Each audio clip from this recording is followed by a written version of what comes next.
Class, good morning. Today we have to start with our very next chapter, that is coordination chemistry, and this is going to be the last chapter of the inorganic chemistry. तो ये inorganic का last chapter है, अच्छा chapter है, interesting है, important है, तो इसको ध्यान से देखेंगे. This is coordination chemistry. Coordination chemistry का मतलब देखो क्या होगा, इसमें हम लोग उन कंपाउंड्स की केमिस्ट्री की बात करेंगे जो कि कोऑर्डिनेटेड कंपाउंड्स होते हैं.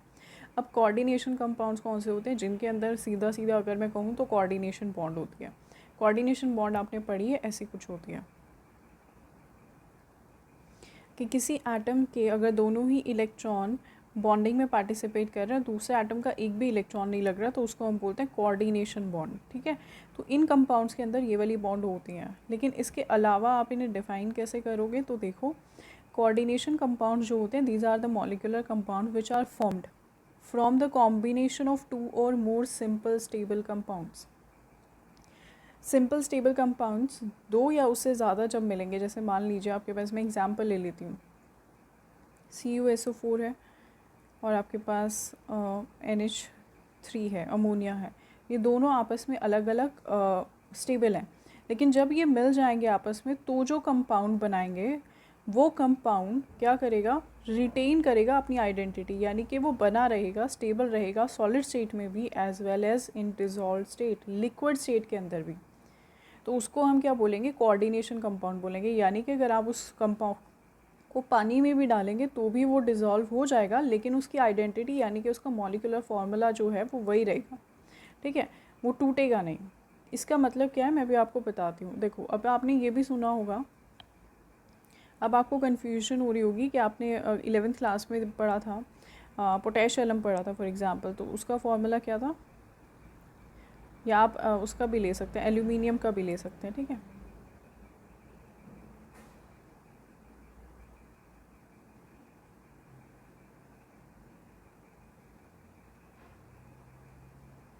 तो इस तरीके से आपने मान लीजिए ये आपके पास एक कंपाउंड है, तो आपको ये देख के लगेगा कि ये तो दो कंपाउंड से अलग अलग स्टेबल होते हैं, ये साथ में जुड़ रहे हैं, तो क्या ये कोऑर्डिनेशन कंपाउंड है? ये कोऑर्डिनेशन कंपाउंड नहीं है. क्यों ये कोऑर्डिनेशन कंपाउंड नहीं है? क्योंकि इसकी आइडेंटिटी सॉलिड स्टेट में तो रहेगी, मतलब ये एग्जिस्ट करेगा सॉलिड स्टेट में. लेकिन यहाँ पे नंबर गलत हो गया. लेकिन यहाँ पे क्या होगा, जैसे ही आप इसको पानी में डालेंगे, आपको पता है क्या होगा, आयनिक कंपाउंड, क्योंकि ये कंपाउंड है तो क्या होगा, आयंस में टूट जाएगा. तो ये आपको दो पोटेशियम के आयन देगा. यहाँ पे देखो आपको ये देगा दो सल्फेट के आयन, साथ ही साथ ये आपको अमोनियम आयन देगा. तो ये आयंस आपको मिलेंगे. तो जैसे ही आपने इसे डिज़ोल्व किया, ये अपनी आइडेंटिटी लूज़ कर देगा, यानी कि जो इसका फॉर्मूला था वो स्टेट में नहीं रहेगा और कॉन्स्टिट्यूएंट आयंस के अंदर कम्प्लीटली डिसोशिएट हो जाएगा. तो इसको हम बोलते हैं डबल सॉल्ट. क्या बोलते हैं हम ऐसे कंपाउंड्स को? Double salt. यानी कि ये एक इंडिपेंडेंट सॉल्ट है, ये एक अमोनियम सल्फेट अलग सॉल्ट है. ये दोनों मिलके जब नया कंपाउंड बनाएंगे तो इसको हम बोलते हैं डबल सॉल्ट. तो अब यही हम पढ़ लेते हैं कि कैसे हम दूर करेंगे अपनी कन्फ्यूजन कि कौन डबल सॉल्ट है और कौन कोऑर्डिनेशन कंपाउंड्स हैं. तो डबल सॉल्ट को देखो, अभी मैंने आपको बोला डबल सॉल्ट जो है वो सिर्फ सॉलिड स्टेट में एग्जिस्ट करते हैं, और जैसे ही आप उन्हें डिज़ोल्व करेंगे सॉल्वेंट के अंदर, वो आयंस में टूट जाते हैं. लेकिन जो कोऑर्डिनेशन कंपाउंड्स होते हैं वो सॉलिड में भी वैसे ही रहेंगे और साथ ही साथ पानी में डालने पर भी सेम रहेंगे. जैसे कि ये यहाँ पर हम लोग कंसिडर कर लेते हैं एक कंपाउंड. अभी आपने डबल सॉल्ट देखा था, अभी एक ऐसा कोई कंपाउंड आपने कभी देखा है स्क्वायर ब्रैकेट में लिखा हुआ? आई होप आपने देखा होगा. तो ये जो कंपाउंड है, अच्छा इसको बैलेंस कर लो, पूरा न्यूट्रल ही ले लो, तो 4 पोटेशियम बाहर आ जाएंगे. ठीक है, तो ये आपके पास कोई कंपाउंड है, ये जो है ना, ये इसको हम क्या बोलते हैं, कोऑर्डिनेशन कंपाउंड बोलते हैं. इस कंपाउंड को क्या बोलते हैं, ऐसे कंपाउंड्स को जो स्क्वायर ब्रैकेट में आपको देखने को मिलता है उनको हम बोलते हैं कोऑर्डिनेशन कंपाउंड्स. इसको जब आप पानी में डालेंगे, एक्वस स्टेट में डिज़ोल्व करेंगे, तो क्या होगा कि 4 पोटेशियम आयंस आपको मिलेंगे और आपको साथ साथ मिलेगा, यहाँ पर आ जाएगा 4 नेगेटिव, ये आपको मिलेगा. तो यानी कि क्या हुआ कि ये देखो, कोऑर्डिनेशन स्फेयर के अंदर जो आपकी कोऑर्डिनेशन एंटिटी थी या जो कोऑर्डिनेशन कंपाउंड था वो तो पानी में डिज़ोल्व नहीं हुआ, उसकी आइडेंटिटी पहले जैसी है. वो पहले भी FeCN6 था और अभी वो FeCN6 ही है. तो इसीलिए हम क्या बोलते हैं कि अगर आप कोऑर्डिनेशन कंपाउंड को वाटर में डालेंगे तो क्या होगा, वो अपनी आइडेंटिटी रिटेन रखेगा, वो अपनी आइडेंटिटी लूज़ नहीं करता। बिल्कुल ऐसे ही अगर आपने फॉर एग्ज़ाम्पल मान लो ये डाला होता पानी में, ठीक है, मैं सिर्फ एग्ज़ाम्पल के लिए इसको कंसिडर कर रही हूँ, तो आपको क्या मिलता, फेरस आयन मिलता, सल्फेट आयन मिलता, आपको मिलता क्लोराइड आयन और आपको मिलता पोटेशियम आयन। देखो इनमें फ़र्क क्या है इन दोनों सॉल्ट्स के अंदर, इन दोनों कंपाउंड्स के अंदर। इस कंपाउंड का जब आप टेस्ट करोगे फेरस के लिए, किसके लिए, फेरस के लिए, Fe+2 के लिए, तो टेस्ट नेगेटिव आएगा। ये फेरस आयन का टेस्ट नहीं देगा क्योंकि इसमें पानी में जाते ही फेरस आयन कहीं पर आपको नज़र आ रहा है बन रहा है, नहीं बन रहा, दो ही आयन बन रहे हैं, पोटेशियम आयन और फेरोसाइनाइड आयन। तो इसमें फेरस आयन कहीं पर भी नहीं है। Fe जो है वो फ्री स्टेट में प्रेजेंट ही नहीं है, वो कंबाइंड स्टेट में प्रेजेंट है, तो फेरस का टेस्ट आपको नेगेटिव मिलेगा। लेकिन वहीं पर अगर आप इस डबल सॉल्ट के लिए फेरस का टेस्ट करोगे तो आपको क्या मिलेगा, पॉजिटिव, क्योंकि यहाँ पर आयरन जो है वो फ्री स्टेट में लिबरेट हो रहा है फेरस की फॉर्म में। तो ये मेरा कहने का मतलब है। तो वैसे आपको सीधा सीधा पहचानने के लिए, अगर आपको ऐसे हो कि आपको बिल्कुल ही नहीं पता कोऑर्डिनेशन कंपाउंड के बारे में, तो जहाँ पर भी स्क्वायर ब्रैकेट के अंदर कंपाउंड्स लगे हुए होते हैं उनको हम क्या बोलते हैं, कोऑर्डिनेशन कंपाउंड्स बोलते हैं, ठीक है।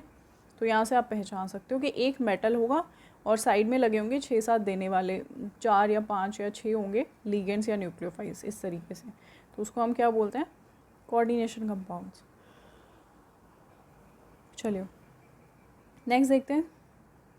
क्योंकि वो पूरे डबल सॉल्ट जो है अभी आपने देखा पूरे डिसोशिएट हो जाते हैं, तो they lose their identity in the solution. जबकि जो कोऑर्डिनेशन कंपाउंड्स होते हैं they do not completely lose their identity, वो पूरा डिसोशिएट नहीं होते, तो पूरी आइडेंटिटी लूज़ नहीं करते। इसके अलावा देखो, the properties of the double salt are essentially the same as that of constituent compounds. अब क्योंकि डबल सॉल्ट पानी में डालते ही कॉन्स्टिट्यूएंट आयंस के अंदर टूट जाता है, तो उसकी जो प्रॉपर्टीज़ हैं वो कैसी होंगी, कॉन्स्टिट्यूएंट आयंस के जैसी होंगी। लेकिन यहाँ कोऑर्डिनेशन केमिस्ट्री में ऐसे नहीं होता, उनकी जो कंपाउंड की केमिस्ट्री है वो डिफरेंट रहती है कॉन्स्टिट्यूएंट आयन से। देखो फेरस की अपनी प्रॉपर्टीज़ होंगी, साइनाइड आयन की अपनी प्रॉपर्टीज़ होंगी, लेकिन जब एक कोऑर्डिनेशन कंपाउंड बना लेंगे तो ये पानी में डिसोशिएट होंगे ही नहीं। तो इस कंपाउंड की जो प्रॉपर्टी है ना वो फेरस से मिलेगी ना वो साइनाइड से मिलेगी, इसकी अपनी अलग प्रॉपर्टीज़ होंगी क्योंकि इसका अपना कॉन्स्टिट्यूएंट फार्मूला है, ठीक है। चलिए डबल सॉल्ट की बात अगर करें तो metal ion exhibit normal valency. यहाँ पर अगर आप मेटल आयन को देखोगे तो नॉर्मल उसकी वैलेंसी होती है, वो कोई ज़्यादा पॉजिटिव चार्ज शो नहीं करता। लेकिन यहाँ पर वैलेंसी का मतलब क्या है कि वो बॉन्ड्स अगर जो बना रहा है वो बहुत ही नॉर्मल बॉन्ड्स होगी, जैसे आपने देखा NaCl हो गया, KCl हो गया, ठीक है, FeSO4 हो गया। तो ये क्या नॉर्मल वैलेंसी, ऐसे आप देखोगे तो एक ही आयन के साथ या दो आयन के साथ जुड़े हुए हैं। लेकिन अगर आप कोऑर्डिनेशन स्फेयर में देखोगे, कोऑर्डिनेशन कंपाउंड्स में देखोगे, तो इनकी वैलेंसी बहुत हाई होती है। अभी मैंने लिखा था 6, तो क्या हो रहा है यहाँ पे 6 नेगेटिव, 6 अनायन के साथ ये जुड़ा हुआ है, तो इसकी वैलेंसी क्या है, बहुत हाई है, ठीक है। तो यही इनका लास्ट डिफरेंस भी है, that in these metals surrounded by a large number of positively charge ions और neutral molecules more than its normal valency. अपनी नॉर्मल वैलेंसी से ज़्यादा मॉलिक्यूल्स के साथ ये जुड़े हुए रहते हैं, ठीक है। तो ये डिफरेंस हो गया, कभी कभी पूछ लेता है डबल सॉल्ट और कोऑर्डिनेशन कंपाउंड में डिफरेंस बताओ, पहचानना कैसे है वो मैंने आपको बता दिया।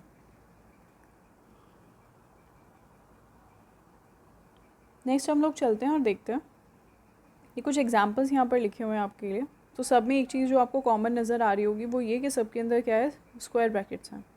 तो कंपाउंड्स की जनरल पहचान ही यही है कि जहाँ पर भी स्क्वायर ब्रैकेट्स होते हैं इसका मतलब क्या है, वो एक कोऑर्डिनेशन कंपाउंड है। और पानी में डालने के बाद स्क्वायर ब्रैकेट कभी भी खुलता नहीं है। स्क्वायर ब्रैकेट के अंदर जो एंटिटीज़ हैं वो पानी में डालने पर कभी भी डिज़ोल्व नहीं होंगी या अपने आयंस के अंदर नहीं टूटेंगी, वो इंटैक्ट रहेंगे। तो पानी के अंदर भी फेरस और साइनाइड आपस में जुड़े हुए ही रहेंगे, आयंस के अंदर डिसोशिएट नहीं होंगे। चलें अब कुछ नॉर्मल टर्मिनोलॉजी है जो आपको पता होनी चाहिए। तो मैं एक एग्जांपल कंसिडर कर लूँगी और मैं उसी को कंसिडर करके आगे आगे आपको सब बताती रहूँगी। सबसे पहली चीज़ है कोऑर्डिनेशन स्फेयर या एंटिटी। मैंने अभी बोला भी कोऑर्डिनेशन एंटिटी, तो सुनने में बहुत आएगा आपको, क्या होती है कोऑर्डिनेशन एंटिटी। कोऑर्डिनेशन एंटिटी जो होती है उसके अंदर सेंट्रल मेटल एटम होता है जो कि बाउंडेड होता है fixed number of oppositely charged ions. या तो अपोजिट मतलब मेटल के ऊपर पॉजिटिव है तो उसके ऊपर क्या होगा, नेगेटिव। तो या तो नेगेटिव से जुड़ा हुआ हो या फिर न्यूट्रल। न्यूट्रल कौन से, जिनके पास लोन पेयर होता है। तो मेटल जब इलेक्ट्रॉन रिच स्पीशीज़ के साथ जुड़ा हुआ होगा, उस एंटिटी या उस पार्ट को हम क्या बोलेंगे, कोऑर्डिनेशन स्फीयर, और ये होता है स्क्वायर ब्रैकेट वाला पार्ट। तो मैं ये वाला एग्जांपल कंसिडर कर रही हूँ। +2 है तो इसको मैं बैलेंस कर दूँगी Cl2 से, ठीक है। यहाँ पे ये अभी पूरा हो गया। चलिए, तो इसमें अगर ये कंपाउंड आप देखोगे ना, ये वाला कंपाउंड जो है, तो इसमें अगर मैं कोऑर्डिनेशन एंटिटी देखूँ क्या है, तो ये स्क्वायर ब्रैकेट के अंदर अंदर वाली जो स्पीशी है उसको हम बोलते हैं कोऑर्डिनेशन एंटिटी, ठीक है। स्क्वायर ब्रैकेट के अंदर क्या होती है, कोऑर्डिनेशन एंटिटी। तो देखो इसके अंदर एक मेटल होता है और बाकी क्या होते हैं, न्यूक्लियोफाइल्स होते हैं, और इन न्यूक्लियोफाइल्स को हम बोलते हैं लीगेंड्स। क्या बोलते हैं, लीगेंड्स। याद रखेंगे कोऑर्डिनेशन केमिस्ट्री की लैंग्वेज में जो न्यूक्लियोफाइल्स होते हैं वो लीगेंड्स होते हैं। नेक्स्ट देखो कोऑर्डिनेशन स्फीयर, कोऑर्डिनेशन एंटिटी तो हो गया। कोऑर्डिनेशन स्फीयर की अगर हम बात करें, जो coordination entity, I am really sorry मैंने मिक्सअप कर दिया, इधर देखो, देखो कोऑर्डिनेशन स्फीयर या एंटिटी, आई होप आपको समझ में आया होगा। यहाँ पे मैं इसको पूरा लिख देती हूँ, Cl2 से मैं इसको बैलेंस कर रही हूँ, ठीक है। ये हमारे पास एक कंपाउंड है कोई भी, तो इसका जो स्क्वायर ब्रैकेट होता है उसको हम क्या बोलते हैं, कोऑर्डिनेशन स्फीयर। इतने वाले पोर्शन को है ये पूरा कंपाउंड, लेकिन इतने वाले को क्या बोलेंगे हम, कोऑर्डिनेशन स्फीयर बोलेंगे। यही चीज़ मैंने यहाँ पे लिखी हुई है, ठीक है, ईजी लैंग्वेज करके। चलो, अब 3 तरीके के कोऑर्डिनेशन स्फीयर हो सकते हैं। कैटायनिक हो सकता है, यानी कि ऐसे कोऑर्डिनेशन स्फीयर जिनके ऊपर पॉजिटिव चार्ज आ रहा हो। एनायनिक हो सकते हैं, यानी कि ऐसे कोऑर्डिनेशन स्फीयर जिनके ऊपर क्या आ रहा हो, नेगेटिव चार्ज आ रहा हो। तो यहाँ आपको नज़र आ रहा है ये सारे के सारे स्क्वायर ब्रैकेट के ऊपर नेगेटिव चार्ज है। न्यूट्रल भी हो सकते हैं, दैट मीन्स उनके ऊपर कोई चार्ज नहीं है, देखो न्यूट्रल है अपने आप में। तो इस तरीके से 3 तरह के कोऑर्डिनेशन स्फीयर हो सकते हैं। कुछ भी हो सकता है, कोऑर्डिनेशन स्फीयर के ऊपर पॉजिटिव चार्ज भी हो सकता है, नेगेटिव चार्ज भी हो सकता है, न्यूट्रल भी हो सकता है। अगर पॉजिटिव चार्ज है तो इसका मतलब ज़रूर उसके पीछे कोई ना कोई एनायन लगा हुआ है जो पानी में डालने से टूट गया। अगर वो नेगेटिवली चार्ज है तो उसका मतलब उसके आगे कोई ना कोई कैटायन लगा हुआ है जो पानी में डालने से निकल गया, तो इसीलिए क्या आ गया, उसके ऊपर चार्ज आ गया। चलिए आगे देखेंगे central metal ion. Central metal ion का मतलब क्या है, जो भी आपके कोऑर्डिनेशन स्फीयर के अंदर मेटल लगा हुआ है, कोऑर्डिनेशन स्फीयर के अंदर जो मेटल लगा हुआ है उसको हम क्या बोलते हैं, सेंट्रल एटम, क्योंकि उसी से सारे के सारे जो लीगेंड्स हैं वो कंबाइंड होते हैं। जैसे कि ये मेटल है कोऑर्डिनेशन स्फीयर के अंदर, तो ये क्या हो गया आपका सेंट्रल मेटल आयन। यहाँ पर कोबाल्ट है, यहाँ पर देखो सिल्वर है, यहाँ पे देखो आयरन है, ठीक है।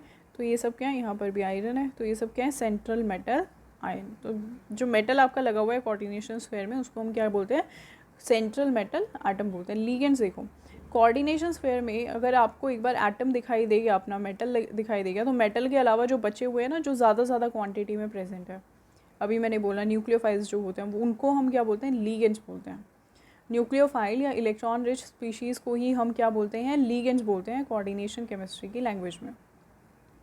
लीगेंड्स की डेफिनेशन अगर आपसे पूछा जाए तो द न्यूट्रल मॉलिक्यूल्स और ions bound to the central atom in the coordination entity is called ligand, ठीक है।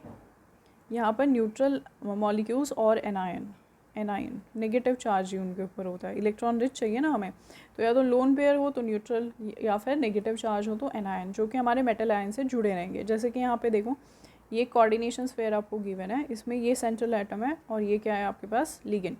तो सेंट्रल आयन हो गया निकल +2 और लिगेंड हो गए NH3। सिमिलरली यहाँ पर अगर आप देखोगे तो कोबाल्ट तो क्या हो गया आपका, सेंट्रल आयन हो गया, लेकिन NH3 और Cl ये क्या हो गए आपके, लिगेंड्स हो गए। तो Cl देखो नेगेटिवली चार्ज लिगेंड है, जबकि अमोनिया के ऊपर लोन पेयर ऑफ इलेक्ट्रॉन होता है, तो ये एक न्यूट्रल है, लेकिन दोनों ही क्या है, इलेक्ट्रॉन रिच है। टाइप ऑफ लिगेंड्स देखते हैं, कितने तरीके के लिगेंड्स हो सकते हैं। तो देखो यूनिडेंटेड, डेंटेड का मतलब देखो, डेंटिसिटी का मतलब क्या होता है, the number of ligands coordinated with central atom. Denticity, denticity किसकी प्रॉपर्टी होती है, मेटल की।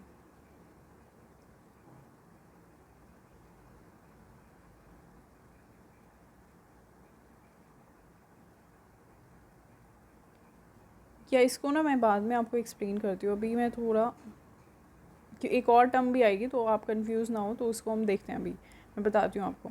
यहाँ पर देखें यूनिडेंटेड का मतलब है ऐसा लिगेंड जो सिर्फ क्या कर सकता है, एक ही बॉन्ड बना सकता है आपके सेंट्रल आयन के साथ, ठीक है।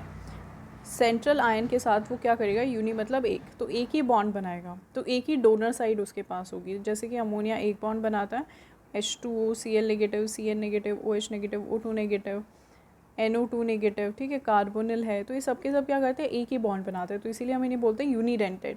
अदरवाइज़ अगर डेंटिसिटी को मैं आपको ईजी लैंग्वेज में बोलूँ तो डेंटिसिटी कुछ नहीं है, लेकिन डेंटिसिटी का मतलब है कि आपका लीगेंड कितनी कैपेसिटी रखता है मेटल आयन के साथ बॉन्ड बनाने के लिए। तो लीगेंड कितनी बॉन्ड बनाएगा मेटल के साथ, ये लीगेंड की डेंटिसिटी होगी। अगर लीगेंड 2 बॉन्ड बना रहा है मेटल के साथ तो वो बाईडेंटेड लीगेंड हो जाएगा, ठीक है। और अगर एक ही बॉन्ड बना रहा है तो वो क्या होगा, यूनिडेंटेड लीगेंड होगा। चलिए नेक्स्ट हमारे पास आता है बाईडेंटेड। बाईडेंटेड या डाईडेंटेड दोनों में से कुछ भी बोल सकते हैं। तो इसका मतलब क्या होगा, वो क्या करते हैं, 2 बॉन्ड्स बनाते हैं सेंट्रल एटम के साथ। सो दे आर अटैच्ड, यहाँ पे आपको नज़र नहीं आ रहा होगा, they can coordinate with the central atom through 2 bonds. 2 bond से वो क्या कर सकते हैं, सेंट्रल मेटल आयंस के साथ जुड़ते हैं। जैसे कि एग्जांपल्स यहाँ पे लिखे हुए हैं आपके लिए। ग्लाइसिनेट, ग्लाइसिनेट को आपको अगर देखने को मिलेगा तो ऐसे शॉर्ट फॉर्म में लिखा होगा GLY। तो इसका फॉर्मूला होता है ये, एक बॉन्ड तो अमाइड वाले, एक बॉन्ड तो अमीन वाले ग्रुप से बनती है और दूसरी बॉन्ड बनती है कार्बोक्सिलेट वाले ग्रुप से, ठीक है। तो इस तरीके से यहाँ पर लगा होगा मेटल, तो 2 बॉन्ड से ये क्या करते हैं, मेटल के साथ जुड़ते हैं। सिमिलरली ऑक्सिलेट, ऑक्सिलेट आपने पहले भी पढ़ा है, ये वाले एनायन को हम क्या बोलते हैं, ऑक्सिलेट एनायन बोलते हैं, ठीक है। और इसको आपको सिंपल फॉर्म में देखने को जब मिलेगा तो OX लिखा होगा, जैसे कि ऐसे लिख देते हैं, तो इस तरीके से आपको लिखा हुआ मिलेगा, तो आप समझ जाएंगे कि वो क्या है, 3- आएगा यहाँ पे, ठीक है। तो आप समझ जाएंगे कि वो क्या है, ऑक्सिलेट आयन की बात यहाँ पे हो रही है। चलिए, तो ऑक्सिलेट आयन भी देखें अगर आप, तो 2 COO नेगेटिव होते हैं, यानी कि दोनों के दोनों मेटल के साथ बॉन्ड बनाएंगे, तो ये क्या हो गया, बाईडेंटेड लिगेंड हो गया। इथाइलिन ग्लाइकोल भी, इथाइलिन डायमीन भी बहुत इंपॉर्टेंट है। इथाइलिन 1,2 डायमाइन आपको इस तरीके से लिख के मिलता है, ठीक है, EN की फॉर्म में, बहुत ही कॉमन है ये ऑक्सिलेट और EN, तो आपको पता होना चाहिए, दिस इज़ इथाइलिन डायमाइन। तो इसका फॉर्मूला क्या होता है, ये डायमाइन है और 2 इथाइलिन है, तो ये इस तरीके से जुड़ेगा, तो ये भी मेटल के साथ क्या बनाता है, 2 बॉन्ड बनाता है, ठीक है। तो 2 बॉन्ड जो बनाएंगे वो क्या होंगे, डाईडेंटेड या फिर बाईडेंटेड लिगेंड्स होते हैं। अब आते हैं पॉलीडेंटेड लिगेंड्स। पॉलीडेंटेड लिगेंड्स का मतलब क्या होता है, जो 2 से ज़्यादा बॉन्ड बना सकते हैं मेटल आयन के साथ, उनको हम क्या बोलते हैं, पॉलीडेंटेड लिगेंड बोलते हैं। इसका एग्जाम्पल मैंने यहाँ पर नहीं लिखा है, लेकिन मैं यहाँ लिख देती हूँ, EDTA। ये बहुत ही इंपॉर्टेंट एग्जाम्पल है, EDTA, नीचे इसका स्ट्रक्चर मैंने बनाया हुआ है, ठीक है। तो EDTA क्या करता है, ये एक बार में 6 बॉन्ड बनाता है मेटल के साथ, तो एक मेटल को एक EDTA ही लगता है, 6 बॉन्ड मेटल की एक ही साथ बन जाएंगी एक ही लिगेंड के साथ। थोड़ा सा आपको अजीब लग रही होगी ये टर्मिनोलॉजी नई नई सुनने में, लेकिन आप एक बार इसके साथ गो थ्रू होंगे तो आपको आसान लगेगा, मज़ा आने लगेगा क्वेश्चंस करने में। चलें, कुछ कॉमन लिगेंड्स के एग्जांपल देख लेते हैं, ताकि अगर आपको फॉर्मूले में नज़र आए तो आपको परेशानी ना हो, आपको वो जाने पहचाने लगे। अगर आपको कहीं पर भी क्वेश्चन में EN लिखा हुआ दिख जाए, तो अभी मैंने आपको बताया वो क्या है, इथाइलिन डायमाइन है, उसकी एब्रीविएशन यही होती है, ठीक है, उसको ऐसे ही इस्तेमाल करते हैं। फॉर्मूला उसका क्या होता है, ये फॉर्मूला होता है, तो ये दोनों क्या करेंगे, डोनिंग साइड होंगे और ये मेटल के साथ जुड़ेंगे, तो यहाँ पर डोनर एटम कौन होता है, नाइट्रोजन। सिमिलरली अगर OX लिख के मिला है तो वो ऑक्सिलेट आयन है, ठीक है, उसका मॉलिक्यूलर फॉर्मूला C4O2 नेगेटिव होता है, इस तरीके से। यहाँ पर भी ये दोनों मेटल के साथ बॉन्ड बनाते हैं और यहाँ पर डोनर कौन है, ऑक्सीजन है। वाटर को H2O, यहाँ पे क्या होगा, ऑक्सीजन के पास लोन पेयर होता है, तो ये मेटल के साथ बॉन्ड बनाते हैं एंड ऑब्वियसली एक ही बॉन्ड बनाएगा, तो यूनिडेंटेड होगा। अमोनिया NH3, नाइट्रोजन के पास लोन पेयर है, तो ये कंबाइन करता है मेटल के साथ, तो नाइट्रोजन यहाँ पर डोनर हो गया। पिरिडीन क्या होता है, बेंजीन जैसा स्ट्रक्चर होता है जिसमें हम एक कार्बन को नाइट्रोजन से रिप्लेस कर देते हैं। So pyridine look something like this. तो यहाँ पे नाइट्रोजन के ऊपर लोन पेयर है, तो यही मेटल के साथ अटैच होता है, तो यहाँ पर भी डोनर कौन हो जाएगा, नाइट्रोजन। पिरिडीन को PY की तरह आपको लिखा मिलेगा, बहुत कॉमन, PY की फॉर्म में, तो PY देखते ही आप समझ जाना कि पिरिडीन की बात हो रही है, ठीक है। इसके अलावा कार्बोनिल CO, तो आपको पता है ऑक्सीजन के पास लोन पेयर है, वही अटैक करेगा। नाइट्रोसिल, कार्बोनिल की तरह ही नाइट्रोसिल, तो यहाँ पर जो होता है, देखो ऑक्सीजन भी है लोन पेयर, नाइट्रोजन के पास भी है लोन पेयर, लेकिन आपको पता है नाइट्रोजन कम इलेक्ट्रोनेगेटिव है, तो ये ज़्यादा अच्छा डोनर होगा, तो नाइट्रोजन अटैक करता है मेटल के ऊपर, तो यहाँ पर डोनर साइड क्या होती है, नाइट्रोजन होती है, तो कन्फ्यूज़ नहीं होना। ट्राईफिनाइल फोस्फीन बहुत कम देखने को मिलेगा, लेकिन फिर भी मैंने आपको बता दिया है। ट्राईफिनाइल फोस्फीन, तो ये क्या होता है, इस तरीके का दिखता है, PH3, 3 हाइड्रोजन हटा के आप 3 फिनाइल रिंग लगा दोगे ना अगर फोस्फोरस पे, तो क्या बन जाएगा, ट्राईफिनाइल फोस्फीन। फोस्फीन क्या होता था, PH3, अब तीनों ही हाइड्रोजन हटा के बेंजीन लगा दीजिए, तो इसको हम बोलेंगे ट्राइफेनाइल फोस्फेट। फोस्फोरस पे लोन पेयर है तो वही क्या होगा आपका डोनर। हैलाइड आयंस पता ही है आपको, क्लोराइड, ब्रोमाइड, आयोडाइड, फ्लोराइड, तो इनका डोनर कौन होता है, वही है, एक ही एटम है तो वही डोनेट करेगा। हाइड्रोक्साइड के अंदर अगर आप देखेंगे OH नेगेटिव होता है, ऑक्सीजन डोनेट करता है, लोन पेयर होते हैं उसके पास। साइनाइड देखिए, साइनाइड CN नेगेटिव होता है, इसका डोनर कौन होता है, कार्बन भी डोनेट कर सकता है, नाइट्रोजन भी डोनेट कर सकता है। कार्बन अगर अटैच होता है तो CN बनेगा, दैट मीन्स साइनेटो या साइनाइड। अभी के लिए आप साइनाइड समझ लो, नाम कैसे लिखना वो हम बाद में डिस्कस करेंगे। NC नाइट्रोजन अगर जुड़े तो हम बोलते हैं आइसोसाइनाइड। ऐसे वाले लिगेंड्स को जो कि जिनके पास दो डोनर साइड होती है लेकिन जुड़ती एक बार में एक ही डोनर साइड है, क्या ऐसे लिगेंड्स जिनके पास दो डोनर साइड्स होती हैं लेकिन एक बार में कोई एक ही बॉन्ड बना सकते हैं, उनको हम बोलते हैं एम्बिडेंट न्यूक्लियोफाइल्स।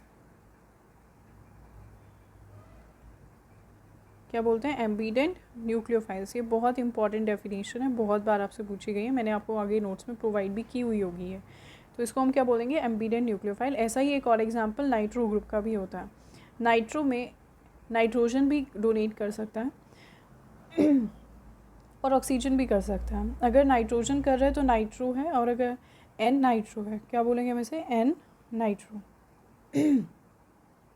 और अगर O डोनेट कर रहा है तो हम इसे बोलते हैं O नाइट्रो, ताकि हमें पता चल जाए कि कौन डोनेट कर रहा है। N लगा है तो नाइट्रोजन, O लिखा है तो ऑक्सीजन डोनेट कर रहा है। इसके बाद ऑक्साइड आयन है O2 नेगेटिव, तो इसमें तो ऑक्सीजन ही देगा। थायोसाइनेट है, थायोसाइनेट मतलब S जुड़ा हुआ है, जिससे भी सल्फर जुड़ा हुआ होगा वो क्या होगा, थायोसाइनेट। लेकिन अगर नाइट्रोजन जुड़ जाए तो वो क्या हो जाएगा, आइसोथायोसाइनेट। तो ये भी क्या है, एक एम्बिडेंट न्यूक्लियोफाइल है।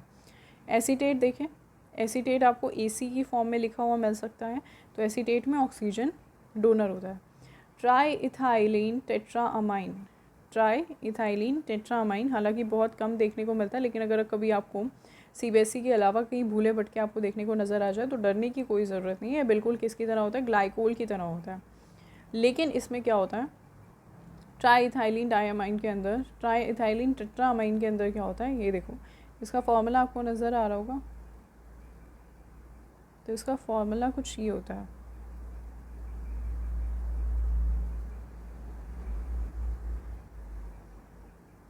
ये जो साइड है ना ये 3 बार रिपीट होगी, मतलब ऐसे।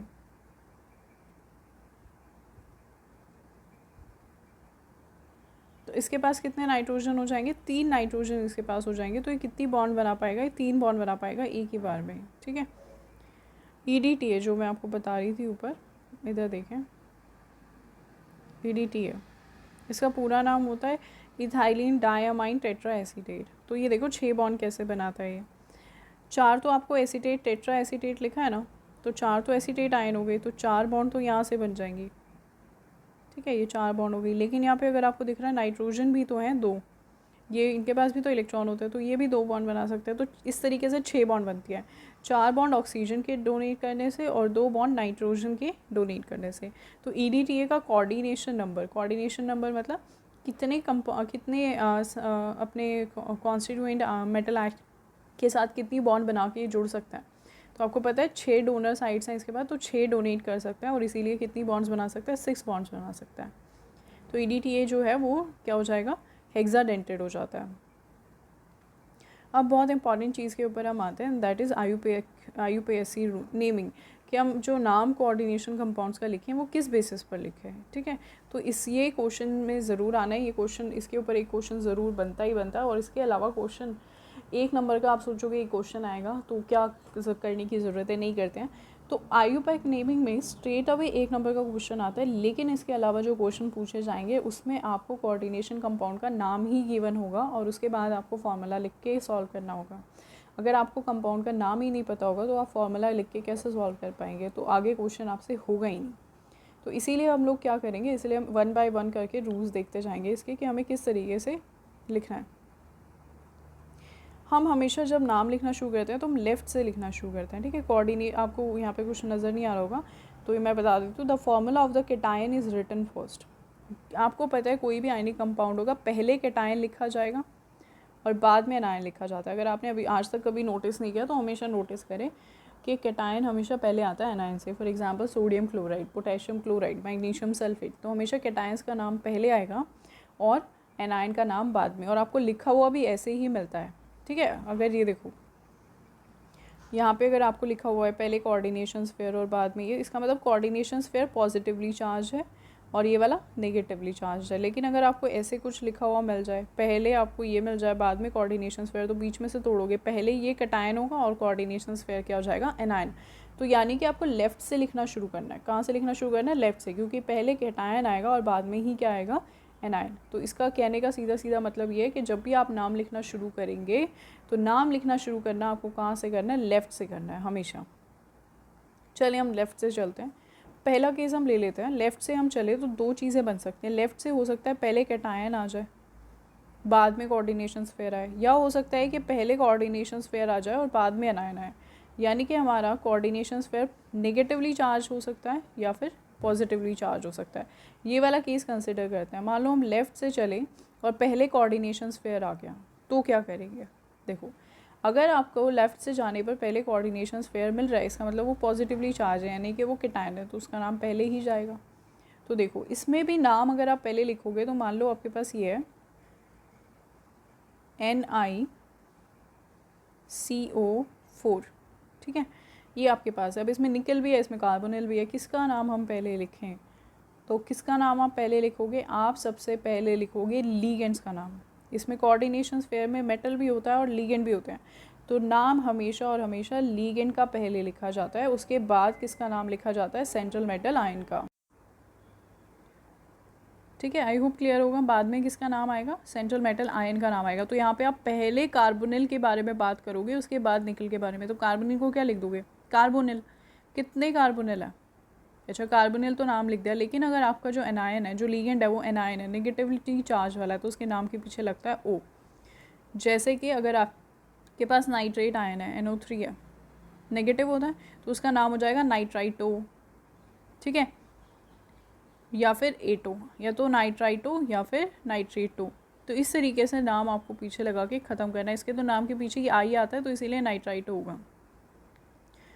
जैसे कि क्लोराइड है तो क्या हो जाएगा, क्लोराइडो, ठीक है, क्लोराइडो, सल्फेटो। तो इस तरीके से आप नाम ख़त्म करते हैं। अगर आपको थोड़ी बहुत भी कन्फ्यूजन हो तो मैंने बिल्कुल नीचे यहीं पर आपको सारे के सारे लीगेंड्स का नाम जो भी मैंने आपको बताए थे लिख के दिया है। देखो जैसे फ्लोराइड है, फ्लोराइडो, क्लोराइडो, ब्रोमाइडो, ठीक है, ये तो डो पे ख़त्म हो रहे हैं, यानी कि इनके नाम के पीछे ऊ लग रहा है। अब देखो नाइट्राइट था, ये नाइट्राइट का क्या हो जाएगा, नाइट्राइटो एन क्यों, क्योंकि ये नाइट्रोजन से जुड़ा हुआ है। अब ऑक्सीजन से जुड़ा हुआ अगर नाइट्राइट तो क्या हो जाएगा, नाइट्राइटो ओ हो जाएगा। इसी तरीके से ये क्या हो जाएगा, सल्फेट है, नेगेटिवली चार्ज है तो सल्फेटो। हाइड्रोक्साइड है, नेगेटिवली चार्ज है, हाइड्रोक्सो। ऑक्जिलेट है, नेगेटिवली चार्ज है, ऑक्जिलेटो। साइनाइडो, एसीटेटो। थायोसाइनाइड है, थायोसाइनाइड नेगेटिवली चार्ज होता है, थायोसाइनेटो। ये देखो परऑक्साइड था, परऑक्सो, ये हो जाएगा ऑक्सो, ये नाइट्राइडो हो जाएगा। नाइट्राइड आया था, नाइट्राइडो। फोस्फाइड था, फोस्फीडो। ये देखो अजाइड था, अजाइडो। थायोसाइनेट था, थायोसाइनेटो, ठीक है, क्या हो जाएगा, थायोसाइनेटो। अच्छा अगर नाइट्रोजन से जुड़ा हो, एस से जुड़ा हो तो थायोसाइनेटो, और जैसे यहाँ पे एन से जुड़ा है तो आइसो थायोसाइनेटो। एच नेगेटिव है, हाइड्राइड, हाइड्राइडो। कार्बोनेट था, कार्बोनेटो। नाइट्रेट था, नाइट्रेटो। अमाइड था, अमाइडो। क्लोरेट था, क्लोरेटो। ये थायोसल्फेट था, थायोसल्फेटो हो जाएगा, ठीक है। तो जिनके भी नाम के पीछे, जिनके भी लीगेंड्स के पीछे नेगेटिवली चार्ज अगर कोई है स्पीशी, अगर लीगेंड आपका नेगेटिवली चार्ज स्पीशी है तो उसका नाम आपको ऐसे एंड करना है। हो सकता है न्यूट्रल हो, बहुत लकी हैं आप, अगर आपका लीगेंड न्यूट्रल आ जाए तो आपको कुछ भी नहीं करना है, उसके नाम के पीछे कुछ भी नहीं लगेगा, जैसे था वैसे का वैसे ही रहेगा। फॉर एग्जांपल यहाँ पे मैंने दिया हुआ है, देखो जैसे ये क्या है, मिथाइलमाइन, ये मिथाइलमाइन ही रहेगा। इथाइलिन डायामाइन, इथाइलिन डायामाइन ही रहेगा। पिरिडीन का पिरिडीन रहेगा, कार्बोनिल का कार्बोनिल, फोस्फीन का फोस्फीन ही रहेगा, थायोयूरिया का थायोयूरिया रहेगा। लेकिन कभी कभी बहुत रेयरली CBSE में बहुत ही रेयरली आपको पॉजिटिवली चार्ज लीगेंड देखने को भी मिल सकते हैं। ठीक है। CBSE में वैसे तो अभी तक उसने पूछा नहीं है, बाय चांस अगर कभी आ जाए तो मैंने एक्स्ट्रा नॉलेज के लिए ही यहाँ पर लिखा हुआ है। कंपेटिटिव में तो खैर पूछता ही है, जैसे कि NO के ऊपर पॉजिटिव चार्ज होता है, इसके अलावा हाइड्रोजीनियम आयन होता है, इसके अलावा क्या होता है आपके पास, नाइट्रोनियम आयन होता है। तो जो भी पॉजिटिवली चार्ज आपके पास लिगेंड्स होते हैं उनके नाम के पीछे क्या हो जाता है, ईएम लग जाता है। क्या लग जाता है, ईएम। ठीक है, जैसे कि यहाँ पे आप देखोगे नाइट्रोसीनियम नाइट्रोसो आपका डायन था, ये क्या हो गया, नाइट्रोसीनियम। हाइड्राजीन था, हाइड्राजीनियम, ये क्या था, नाइट्रोनियम हो गया। ठीक है, तो इस तरीके से अगर पॉजिटिवली चार्ज है तो आप उसके नाम के पीछे क्या लगा दोगे, पॉजिटिव। चलो अभी हम एक कंसिडर कर रहे थे ना एग्जाम्पल, यहाँ पे मैंने लिखा था निकल CO4 Cl2। ठीक है, चलो भाई अभी हमने देखा, हमने अभी तक ये देखा है कि हम जब बात करते हैं राइटिंग की तो हम लेफ़्ट टू राइट जाते हैं। तो लेफ़्ट में हमने देखा कि सबसे पहले हमारा कोऑर्डिनेशन स्फीयर आ रहा है, बाद में आएगा हमारा एनायन। कोऑर्डिनेशन स्फीयर में भी अगर मैं देखूँ तो पहले नाम किसका लिखना था, मेटल भी है और लीगेंड भी। तो हमने देखा पहले भाई लीगेंड का नाम लिखना है। ठीक है, हमने लीगेंड का नाम से हम शुरू करेंगे। लीगेंड क्या है, कार्बोनिल। इसके ऊपर कोई चार्ज होता है, नहीं, बिल्कुल भी नहीं होता। तो जो इसका नाम था वही इसका नाम रहेगा। चलिए ठीक है, अब ये तो आपने लिख दिया, लेकिन ये कैसे लिखेंगे, ये कितने हैं, ये देखो कार्बोनिल तो लिख दिया, ये कैसे बताएंगे 4 कार्बोनिल है।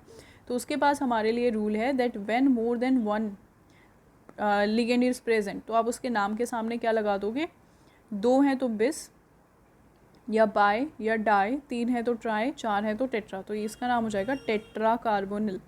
4 लगे हैं तो क्या हो जाएगा, टेट्रा कार्बोनिल। चले इसके बाद हमें क्या करना है, इसके बाद हमें लिखना है किसका नाम, मेटल आयन का नाम। तो मेटल का नाम क्या है, निकल। निकल क्या है, पॉजिटिवली चार्ज, तो उसका नाम सेम रहेगा। अगर metal ion positively charge sphere के अंदर है तो जो उसका नाम होता है वही रहता है, तो निकल आ जाएगा। इसके बाद हम लिखेंगे क्या, ये बात आपको बहुत ध्यान रखनी है, कोऑर्डिनेशन स्फीयर का नाम लिखते हुए बीच में कोई भी स्पेस नहीं आएगा, बिल्कुल भी, कहीं पे भी नहीं आया है। तो लेफ़्ट टू राइट हम चले, लेफ़्ट टू राइट जाने पर पहले कोऑर्डिनेशन स्फीयर आया तो उसका नाम हम पहले लिखेंगे। तो हमने कोऑर्डिनेशन स्फीयर का नाम लिखा, इसके अंदर भी लीगेंड भी है, मेटल भी है। तो पहले हम लीगेंड के बारे में स्पेसिफाई करेंगे, बाद में हम मेटल पर आएंगे। लीगेंड जितने भी होंगे उसके हिसाब से हम ट्राई, टेट्रा, पेंटा, हेक्सा इस तरीके से नाम लिखेंगे। निकल तक आने के बाद अब आपको क्या करना पड़ेगा, इसका ऑक्सीडेशन स्टेट लिखना पड़ेगा रोमन में। फिर आप स्पेस देंगे, अब आपके पास स्पेस आएगा क्योंकि कोऑर्डिनेशन स्फीयर ख़त्म हो रहा है। और बाहर क्या है, बाहर है क्लोरीन, लेकिन नेगेटिव है तो क्या हो जाएगा, क्लोराइड। क्या हो जाएगा, क्लोराइड। तो मैंने ये जो Cl का नाम बताया था ना, Cl नेगेटिव का क्लोराइडो, वो सिर्फ तभी है जब वो कोऑर्डिनेशन स्फीयर के अंदर हो, एज अ लीगेंड प्रेजेंट हो। अब तो ये क्या है, एनायन की तरह प्रेजेंट है, तो सीधा सीधा क्या लिख दोगे, क्लोराइड। अब बात आती है ऑक्सीडेशन स्टेट हम कैसे निकालें। तो जिन बच्चों को ऑक्सीडेशन स्टेट निकालना नहीं आता है अभी भी, हालांकि हर चैप्टर में मैंने आपको बताया है अलग अलग कि कैसे कैसे निकालना है, 12th में भी, फिर भी अगर नहीं आता तो कोई प्रॉब्लम नहीं है, देख लो, बिल्कुल सिंपल है। इसको तोड़ दो यहाँ से, कोऑर्डिनेशन स्फीयर को जैसे ही तोड़ोगे आपको पता है Cl पे क्या होता है, -1, 2 Cl जा रहे हैं तो क्या हो जाएगा, -2 निकल जाएगा। तो पीछे क्या बचेगा, कोऑर्डिनेशन स्फीयर पे चार्ज बचेगा +2। चलें इसके अंदर क्या है, निकल है और 4 कार्बोनिल लगे हुए हैं आपके। निकल को ले लें X। कार्बोनिल क्या होता है, कोई चार्ज होता है कार्बोनिल पे, कोई चार्ज नहीं होता, 0।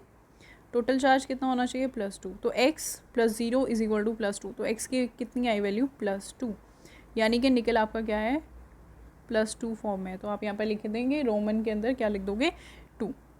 तो इस तरीके से आपको इसका नाम लिखना होता है। चले आगे देखते हैं और क्या रूल्स हैं, इसके अलावा आप क्या कर सकते हो। तो देखो इधर, अगर मान लो ये तो हमारे पास क्या हो गया, सिंपल सा एक हमारे पास एग्जाम्पल हो गया, लेकिन नेक्स्ट रूल जब आप पढ़ोगे तो आप इसमें देखोगे अगर एक से ज़्यादा तरीके के लिगेंड्स प्रेजेंट है, मान लीजिए आपके पास क्या है, एक से ज़्यादा तरीके के लिगेंड्स प्रेजेंट हो गए हैं, कैसे, देखो इधर मैं बताती हूँ। ज़रूरी तो नहीं है सारे कार्बोनिल ही हो, ये तो बिल्कुल ज़रूरी नहीं है ना, कुछ और भी हो सकते हैं। जैसे कि यहाँ पे देख लें आप, यहाँ पे क्या है, ये क्या है आपका मेटल आयन है, ये लिगेंड है, ये भी लिगेंड है, ये भी लिगेंड है। इसको बैलेंस करने, अच्छा ये ऑलरेडी बैलेंस है तो हमें और चाहिए ही नहीं है कुछ, चलें ठीक है।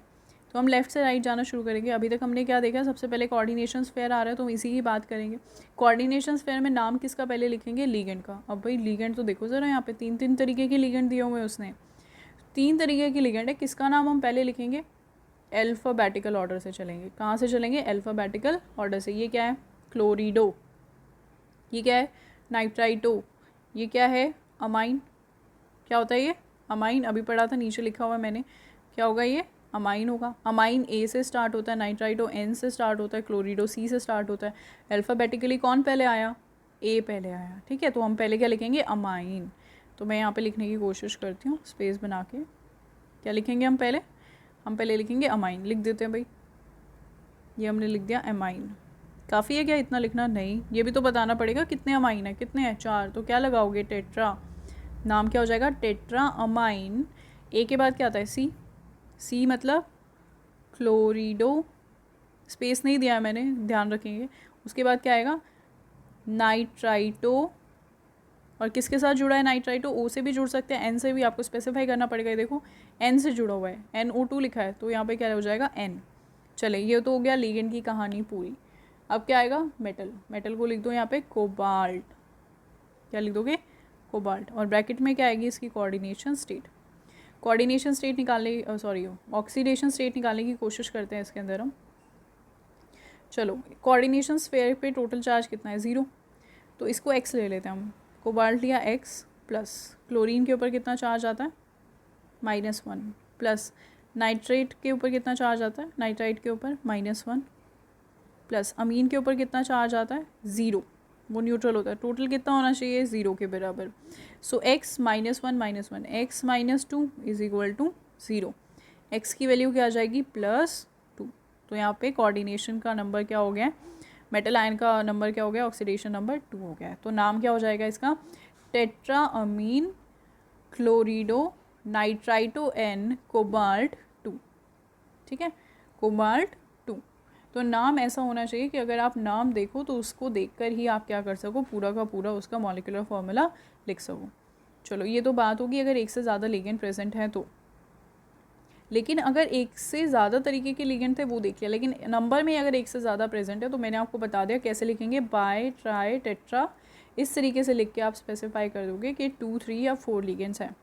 लेकिन इसमें भी थोड़ा सा क्या है? ट्रिक है। क्या? मान लीजिए आपके लिगेंड के नाम के अंदर ही खुद से बाय आ रहा है या ट्राई आ रहा है, जैसे कि इथाइलिन डायमाइन पढ़ा है आपने? इथाइलिन डायमाइन है ना, EN जिसको हम लिखते थे। अब देखो इस लिगेंड के नाम के अंदर ही डाई आ रहा है, और अगर 2 EN लगे हो, मान लो ऐसे लगे हुए हैं, तो इसका नाम आप क्या लिखने जाओगे? आप इसका नाम लिखने जाओगे डाई इथाइलिन डायमाइन। तो ये हो जाएगा बहुत ही कन्फ्यूजिंग। क्या हो जाएगा? Di ethylene diamine. तो जब लिगेंड के खुद के नाम में डाई ट्राई टेट्रा आ रहा होता है तो हम उसके नाम के सामने डाई नहीं लिखते, बल्कि हम उसके नाम के सामने इस लगा के यही सब लिखने लगते हैं। जैसे कि हम इसके सामने बाय नहीं लिखेंगे, हम लिखेंगे बिस। क्या लिखेंगे? बिस। ट्राई है तो हम लिखेंगे ट्रिस। अगर 4 है तो हम लिखेंगे टेट्राकिस। ठीक है, तो इस तरीके से हम उसका नाम लिखने लगते हैं। अगर लिगेंड के नाम के अंदर खुद से बाय ट्राई या टेट्रा आ रहा है तो आप क्या लगाओगे? बिस, ट्रिस, टेट्राकिस। ठीक है, जिस तरीके से अभी मैंने आपको बोला इथाइलिन डायमाइन के नाम के खुद के अंदर डाई था, तो इसीलिए 3 अगर इथाइलिन डायमाइन थे तो हमने ट्राई नहीं लगाया, हमने लगाया ट्रिस, ताकि डिफ्रेंशिएट हो सके कि ये डाई जो है ये लिगेंड का है और ये जो ट्रिस है ये उसके बाहर का नंबर का नोटिफिकेशन है। ठीक है, चलो अब मैं नाम लिखने के साथ साथ आपको बताती जाऊँगी। जैसे अगर आपको इसका नाम लिखना पड़े, बैलेंस कर दूँ मैं इसको, ज़्यादा ईजी रहेगा, मतलब पूरा केस समझ आ जाएगा। तो चलो लेफ़्ट से राइट जाते हैं ना। हम लेफ़्ट में क्या आया हुआ है? Coordination sphere. तो पहले हम इसी की बात करेंगे। कोऑर्डिनेशन स्फेयर में हम पहले क्या लिखते हैं भाई? हम पहले लिखते हैं लिगेंड। लिगेंड कितने? 3। और लिगेंड है कौन सा? इथाइलिन डायमाइन है, तो इसको क्या लिखेंगे? पहले लिगेंड का नाम इथाइलिन, देखो इथाइलिन डायमाइन कितने हैं? 3। लेकिन इसके नाम के अंदर डाई आ रहा था तो हमने क्या लिखा? ट्रिस। Tris ethylene diamine. आगे क्या था? कोबाल्ट। बिना स्पेस छोड़े कोबाल्ट लिखा, इसकी ऑक्सीडेशन स्टेट निकाल के लिखी, और अब क्या हो जाएगा? स्पेस देने के बाद यहाँ पर आ जाएगा क्लोराइड। तो ये हो जाएगा इसका पूरा नाम, tris ethylene diamine cobalt 3 space chloride. चले, अब ये तो बात होगी जब आपका कोऑर्डिनेशन स्फेयर क्या आ रहा था? पहले आ रहा था। लेकिन अब मान लो लेफ़्ट से आपने चलना शुरू किया और अब आपका क्या पहले आ रहा है? आपका पहले आ रहा है क्या? नेगेटिव चार्ज पहले आ रहा है, मतलब ऐसे आ रहा है K4 और फिर ऐसे कोऑर्डिनेशन स्फेयर है, यानी कि पहले क्या है? पहले आपके पास कैटायन है, उसके बाद क्या आ रहा है आपके पास एनायन आ रहा है। तो इनका नाम हम कैसे लिखेंगे वो देखते हैं। तो उस केस के अंदर हम लोग क्या करेंगे वो देखते हैं। देखो बिल्कुल वैसे ही करना है हमें। लेफ़्ट से हम स्टार्ट करेंगे। फॉर एग्जांपल मैंने ये ले लिया है, ये कंपाउंड हम ले लेते हैं, कंसिडर कर लेते हैं। लेफ़्ट से स्टार्ट करते हैं। लेफ़्ट में पहले क्या आ रहा है पोटेशियम, तो आप पहले लिख दो पोटेशियम। फिर कोऑर्डिनेशन स्फेयर शुरू हो रहा है ना, तो अब आप यहाँ क्या दे देंगे, स्पेस दे देंगे। तो अब कोऑर्डिनेशन स्फेयर का नाम लिखना हम शुरू करेंगे। तो इसमें लिगेंड्स भी होते हैं, मेटल्स भी। हमने देखा है कि हमें पहले क्या लिखना है, लिगेंड लिखना है। तो लिगेंड में अमोनिया है और हमारे अमीन है और क्या है क्लोराइड। तो ए अल्फ़ाबेटिकल ऑर्डर से चलेंगे, ए पहले आता है तो क्या लिखेंगे अमीन। क्लोराइड है बट कितने हैं 5, तो अमीन पेंटाक्लोरिडो। अब देखो the only difference that is here is कि जब आपका कोऑर्डिनेशन स्फेयर नेगेटिवली चार्ज होता है, तो जब आप मेटल का नाम सीधे सीधे लिखते थे ना अभी सीधे सीधे नहीं लिखना। अभी तक आप लिखते थे प्लैटिनम, स्पेस नहीं आएगा, उसके साथ ही आगे जाएगा ये, प्लैटिनम लिखते थे। लेकिन अब आप लिखोगे प्लैटिनेट। नेगेटिवली चार्ज हो गया ना, लिगेंड जैसे नेगेटिवली चार्ज होता था तो उसके नाम के पीछे ओ, एटो, आइटो आता था। ऐसे ही अगर आपका कोऑर्डिनेशन स्फेयर नेगेटिवली चार्ज है तो मेटल के नाम के पीछे आपको 8 लगा देना है। तो प्लैटिनम था तो प्लैटिनेट हो जाएगा, ये प्लैटिनमेट हो जाएगा। ठीक है, तो इसके नाम के पीछे क्या लगा देंगे 8 लगा देंगे, तो प्लैटिनेट हो जाएगा। ये देखो पोटेशियम अमीन पेंटाक्लोरिडो या क्लोरो भी लिख सकते हैं। ठीक है, क्लोरो प्लैटिनेट और उसका ऑक्सीडेशन स्टेट निकाल लेंगे हम। चलो ट्राई करते हैं। इसको तोड़ा बीच में से, इसके ऊपर -1 आएगा। प्लैटिनम को x ले लो, 5 क्लोरीन है तो -5, अमीन पे तो कितना चार्ज होता है 0। टोटल चार्ज कितना होना चाहिए -1 के बराबर होना चाहिए। सो x को यहाँ लेके जाओ +5 हो जाएगा ये। सो +5 -1 x इज इक्वल टू +4। तो प्लैटिनम की ऑक्सीडेशन स्टेट कितनी आई 4, वो ब्रैकेट में लिख देंगे। ठीक है, यहाँ पे आपको नज़र आ रही होगी लिखी हुई ये रही। तो अगर आपका कोऑर्डिनेशन स्फेयर बाद में आ रहा हो यानी कि नेगेटिवली चार्ज है, तो उस केस में आपको यही ध्यान रखना है कि आपको नाम के पीछे, मेटल के नाम के पीछे क्या लगा देना है 8 लगा देना है।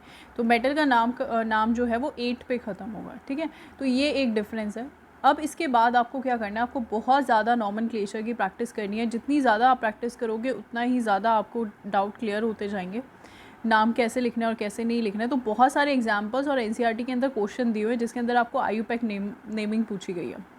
ठीक है, क्या पूछा गया है, आईयूपैक नेमिंग पूछी गई है। तो आप क्या करोगे, वो सारे के सारे क्वेश्चंस एक बार खुद से प्रैक्टिस करोगे और उनका नाम लिखने की कोशिश करोगे। कुछ एग्जाम्पल जो यहाँ पे लिखे हुए हैं, सॉल्व किए हुए हैं, वो मैं आपको बता देती हूँ। आसपास मुझे जो नज़र आएंगे उनके बारे में बात कर लेते हैं। देखो जैसे यहाँ पर है ये वाला, इसका नाम कैसे लिखोगे आप, इसका नाम कैसे लिखेंगे, कोऑर्डिनेशन स्फेयर ही दिया हुआ है ना हमें सिर्फ, तो इसका नाम कैसे लिखेंगे हम, लिगेंड कौन सा है अमीन, कितने 4, तो टेट्रा अमीन निकल। ऑक्सीडेशन स्टेट निकालोगे तो +2 आएगी, निकल 2 हो जाएगा, सीधा सा नाम था इसका। देखो हेक्सा क्लोरिडो प्लैटिनम, लेकिन ये क्या है 2 नेगेटिव, तो क्या नाम क्या हो जाएगा प्लैटिनेट।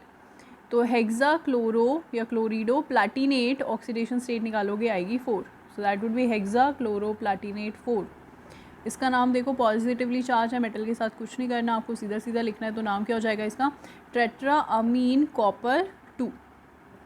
इधर देखो इसके ऊपर -3 चार्ज है, तो क्या हो जाएगा ये ट्राई ऑक्सीलेटो, क्या हो जाएगा tri oxalato cobaltate, oxidation state निकालोगे 3 आएगी, so that would be tri oxalato cobaltate 3। इसका नाम देखो पॉजिटिवली चार्ज है, coordination sphere, metal as it is आएगा, तो क्या हो जाएगा इसका ट्रिस इथाइलिन डाइअमाइन निकल 2। ठीक है, तो ये क्या हो गया, इसका नाम हो गया। चलो और भी मुझे जितने आसपास दिखते हैं सबका नाम एक बार डिस्कस कर लेते हैं। अगर कोई ऐसा वैसा कंपाउंड आया तो अगर दिक्कत हो आपको तो क्लियर हो सकती है। चलो इनका नाम देख लेते हैं क्या होगा। फॉर एग्ज़ाम्पल यहाँ पर आपको दिए हुए हैं ये देखो, इसका नाम कैसे लिखोगे आप, पहले ये आ रहा है कोऑर्डिनेशन स्फेयर आ रहे हैं, तो देखो क्लोरिडो है और एक्वा है, एक्वा ए से शुरू होते हैं, पहले आएगा तो tetra aqua, di chlorido, chromium, oxidation state निकालोगे आएगी 3, सो इसका नाम हो जाएगा tetra aqua di chlorido chromium 2 space chloride. Water molecule लिखते हैं नहीं हम, ठीक है। तो ये इसका नाम हो जाएगा। तो इस तरीके से आप ना सारे प्रैक्टिस कर लो नेम। अगर जो भी डाउट वगैरह होगा तो आप कमेंट बॉक्स में मुझे बता देना, हम लोग फिर उसका नेम को उस स्पेशल केस को दोबारा कंसिडर कर लेंगे। ब्रिजिंग भी होता है कुछ, जैसे बाइडेंटेड लिगेंड्स होते हैं, कभी कभी ब्रिजिंग की फॉर्म में भी आते हैं, लेकिन वो CBSE में नहीं है। कॉम्पिटिटिव एग्जाम में ब्रिजिंग का IUPAC है, बस उसके नाम के आगे हम न्यू लगा देते हैं तो हमें पता चल जाता है ब्रिजिंग है। ठीक है, फॉर एग्जांपल कोई जैसे 2 बॉन्ड बना रहा है, ऑक्सिलेट है, तो 2 बॉन्ड वो 2 अलग अलग एटम से बना रहा है अगर मेटल आयन से, तो वो किसकी तरह काम कर रहा है, ब्रिजिंग लिगेंड की तरह। खैर ये केस क्योंकि हमारे में है नहीं तो हम डिटेल से डिस्कस करेंगे नहीं उसको, बस मैंने बता दिया आपको, सिलेबस में नहीं है। चिलेशन इंपॉर्टेंट है। चिलेशन का मतलब देखो क्या होता है। चिलेशन ना एक इफ़ेक्ट होता है जिसकी वजह से आपका कोऑर्डिनेशन कंपाउंड फिर ज़्यादा स्टेबल हो जाता है। कैसे, देखो हमेशा ओपन चेन स्ट्रक्चर से रिंग स्ट्रक्चर ज़्यादा स्टेबल होता है। Close structures are always more stable as compare to open chain structures. ठीक है, तो चिलेशन का मतलब देखो, चिलेशन क्या है, कौन सा इफेक्ट है। जब भी कोई बाइडेंटेड लिगेंड जैसे ऑक्सिलेट है, जैसे आपके पास ये इथाइल, ये ऑक्सिलेट को ही खोल के यहाँ पे लिखा हुआ है, या फिर इथाइलिन डायमीन है, इसको खोल के भी लिख सकते हो आप। तो ये जब प्रेजेंट होंगे तो क्या होगा, 2 बॉन्ड एक साथ बनाएंगे। जब 2 बॉन्ड एक साथ बनाओगे तो देखो क्या होगा, 1 2 3, इस तरीके से क्या बनेगी, एक रिंग बनेगी, 3 मेंबर्ड रिंग बनेगी आपके पास। क्या बनेगी, 3 मेंबर्ड रिंग। अगर इसकी जगह पे कोई और होता तो वो कैसे बना लेता, ऐसे। मान लो कोई OH2 है तो वो एक ही बॉन्ड बनाता, तो यहाँ तो रिंग नहीं बन रही, यहाँ तो क्या बन रहा है, सीधा सीधा ओपन चेन स्ट्रक्चर बन रहा है। तो अगर आप इन दोनों को कंपेयर करोगे ना, तो जिसमें भी रिंग फॉर्मेशन हो रही है वो क्या होगा, उसके अंदर चिलेशन इफेक्ट होगा। ठीक है, और इसको हम क्या बोलते हैं, इसको हम बोलते हैं कि चिलेशन इफेक्ट की वजह, इसको जो ऐसा चिलेशन इफेक्ट शो करता है उनको हम चिलेटिंग लिगेंड्स बोलते हैं, जो भी रिंग बना सकता है, यानी कि बाइडेंटेड या पॉलीडेंटेड लिगेंड्स जिनके पास एक से ज़्यादा बाइंडिंग साइट होती है, वो क्या करते हैं, चिलेशन शो करते हैं। तो वो क्या कर लेते हैं, ज़्यादा स्टेबल कंपाउंड बनाते हैं। स्टेबिलिटी के ऊपर हमेशा क्वेश्चन आता है, तो आपको ना 2 कंपाउंड दे दिए जाएंगे, एक में रिंग बन रही होगी, एक में बाइडेंटेड होगा, दूसरे में नहीं होगा। फॉर एग्जाम्पल दूसरा आपको दे देगा Fe के साथ CN6, दोनों की ऑक्सीडेशन स्टेट भी सेम ही रखेगा, दोनों की क्या करेगा, ऑक्सीडेशन स्टेट भी सेम कर देगा। यहाँ पे भी Fe+3 है, यहाँ पे भी Fe+3। आपसे पूछेगा दोनों में से ज़्यादा स्टेबल कौन है, तो ऑब्वियसली ऑक्सिलेट वाला होगा, क्योंकि इसमें क्या लग रहा है, चिलेशन इफेक्ट। चलो एक बार बाय डेफिनेशन इसको देख लेते हैं कि क्या कह रहा है। It says that when a bidentate और polydentate ligand or more donor atom bind to the same central atom forming a ring structure, it is called chelation। तो रिंग बनने का प्रोसेस क्या कहलाता है, चिलेशन। और जो लिगेंड ऐसा करते हैं उन्हें हम चिलेटिंग लिगेंड कहते हैं। जैसे कि ऑक्सिलेट आयन है, इथाइलिन डायमाइन है, EDTA है। EDTA का स्ट्रक्चर अगर आप देखना चाहते हो तो मैंने यहाँ पे दिखाया हुआ है, देखो 6 बॉन्ड वो किस तरीके से बना रहा है। थोड़ा सा मैं इसको इधर कर देती हूँ ताकि आपको नज़र आए। ये देखो, ये आयरन है, सेंट्रल मेटल एटम है, और EDTA के अंदर क्या होता है, इथाइलिन डायमाइन टेट्रा एसीटेट। तो ये देखो डायमाइन, ये 2 नाइट्रोजन यहाँ पर है, और टेट्रा क्या होता है, ऑक्सिलेट। तो ये देखो 1 oxalate, 2 oxalate, 3 oxalate and 4 oxalate. तो इस तरीके से क्या बनती है, 6 बॉन्ड बनती है। 2 नाइट्रोजन की तरफ से बनती है और 4 किसकी तरफ से बनती है, ये जो ऑक्सिलेट के O नेगेटिव है इनकी तरफ से। तो इस तरीके से आपका जो EDTA होता है वो 6 बॉन्ड बनाता है, हेक्साडेंटेड होता है। तो मेटल एटम के साथ कितनी बॉन्ड बना रहा है, 6 बॉन्ड्स बना रहा है। चले, I have written over here that the chelate ligand form more stable complexes than similar ordinary complexes in which the ligand act as monodentate. This is called chelate effect. चलिए अब next हम आती है coordination number. Coordination number का मतलब देखें आप क्या होता है। कोऑर्डिनेशन नंबर का मतलब होता है total number of ligands, total number of ligands attach to the central metal ion. ये आपको बुक्स में डेफिनेशन देखने को मिलेगी। क्या, कितने लिगेंड प्रेजेंट हैं आपके मेटल आयन के साथ, तो वो क्या होगा, आपका कोऑर्डिनेशन नंबर हो जाएगा। तो अगर आप इसको कंसिडर करें, ऊपर ये अभी लिखा हुआ है मैंने ये वाला एग्जाम्पल, तो ये क्या था, FeOX3 बार 3 नेगेटिव। आपसे पूछा जाए इसका कोऑर्डिनेशन नंबर कितना है, आप क्या कहोगे, कितना होगा, 3, क्योंकि यहाँ पे 3 लिगेंड लगे हुए हैं ना। अभी अभी मैंने बोला कोऑर्डिनेशन नंबर होता ही क्या है, total number of ligands that are attached to metal ion. तो कितने होंगे, 3 होंगे आपके अकॉर्डिंग। इसीलिए थोड़ी सी कन्फ्यूजिंग हो जाती है डेफिनेशन, तो इसीलिए इसको थोड़ा सा इलेबोरेट करके मैंने यहाँ पे लिख दिया है. It's not just the total number of ligand but it is the total number of bonds that a ligand is forming. तो ऑक्सीलेट भले दिखने में 3 है लेकिन बॉन्ड कितनी बनाएंगे, 6 बनाएंगे. तो कोऑर्डिनेशन नंबर कितना हो जाएगा, मेटल का कोऑर्डिनेशन नंबर क्या होगा, 6. तो मेटल कितनी बॉन्ड बना रहा है आपके लिगेंड के साथ, वही बताएगा कि उसका कोऑर्डिनेशन नंबर क्या है. जैसे यहाँ पे देखो 2 CN जुड़े, दोनों एक एक की बॉन्ड बनाते हैं, इसका कोऑर्डिनेशन नंबर 2 होगा. यहाँ पे 4 होगा, यहाँ पे 6 होगा, यहाँ पे भी 4 होगा, यहाँ पे 6 हो जाएगा क्योंकि ये बाइडेंटेड है. ये कितनी बॉन्ड बनाएगा, एक लिगेंड 2 बॉन्ड बनाएगा. कोऑर्डिनेशन नंबर कितना हो जाएगा, 6. नेक्स्ट देखो यहाँ पे अगेन बाइडेंटेड है, 3 लिगेंड है, तो कोऑर्डिनेशन नंबर वुड बी 6. चलो कुछ और यहाँ पर डेफिनेशंस लिखी हुई हैं, इनके भी गो थ्रू हो जाते हैं हम. पहले लिखा है ऑक्सीडेशन नंबर. तो ऑक्सीडेशन नंबर अभी मैंने आपको बता ही दिया. ऑक्सीडेशन नंबर या ऑक्सीडेशन स्टेट क्या होती है, सेंट्रल मेटल आयन पर जो भी चार्ज होगा, क्या, सेंट्रल मेटल आयन पर जो भी चार्ज होगा आपके मेटल आयन के ऊपर, वो क्या कहलाता है, उसकी oxidation state. Coordination polyhedron. Coordination polyhedron का मतलब है कि कोऑर्डिनेशन स्फीयर में जो लिखा हुआ था ना आपने, उस कंपाउंड का स्ट्रक्चर कैसा बनेगा. मान लो आपके पास 4 लिगेंड है, ऐसे Ml4 है, L का मतलब लिगेंड, M का मतलब मेटल, 4 लिगेंड है. तो 4 लिगेंड जो है वो टेट्राहेड्रल भी हो सकते हैं, अगर 4 लिगेंड स्क्वायर प्लानर भी हो सकते हैं. ठीक है, तो ये क्या हो गया, ये पॉलीहेड्रोन हो गया. क्या स्ट्रक्चर है ये किसका, कोऑर्डिनेशन स्फीयर का, कोऑर्डिनेशन एंटिटी का. अगर 6 है कोऑर्डिनेशन नंबर तो एक ही ज्योमेट्री होती है और वो क्या होती है, ऑक्टाहेड्रल.